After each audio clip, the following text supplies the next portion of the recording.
ซูเปอร์แมนยาฆ่าเชื้อโรคเชื้อราของต้นยางพารา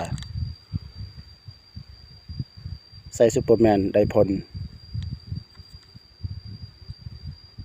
ป้องกันใบกูดใบเหลืองใบงอป้องกันเชื้อโรคเชื้อรา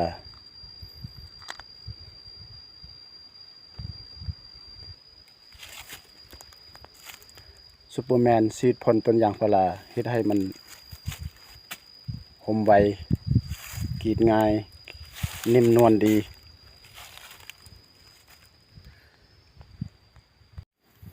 ต้นยางต้นใดที่ปาดเข้าแกนฉีด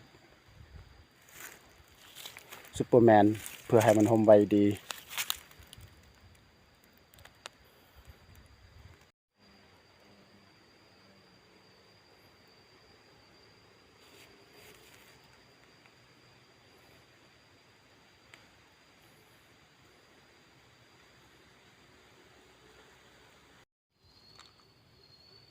สวัสดี FC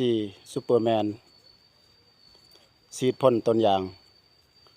เพื่อแก้ไขใบกูดใบงอใบเหลืองใบแดงหรือว่าต้นยางที่ปาดเข้าแกนมันจะห่มใบดีแก้ไขพยาธิของต้นยางเนาะซูเปอร์แมน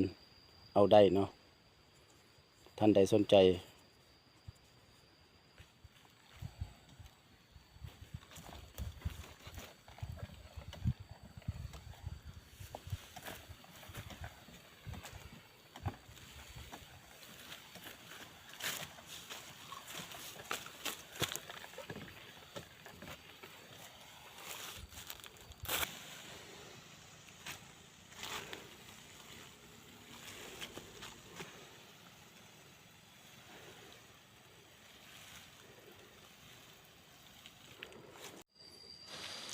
เขาจะฉีดพ่นต้นที่ว่าเขาปาดเข้าแกนให้มันห่มไว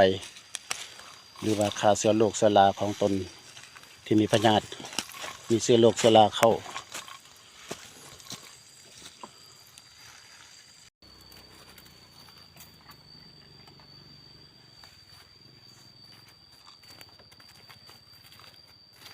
ซูเปอร์แมน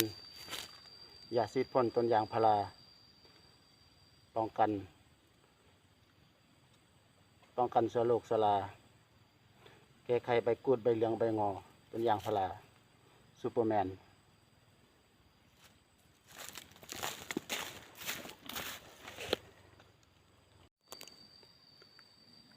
ใส่ดีและบอกต่อเด้อพี่น้องเด้อถ้าผู้ใดสนใจ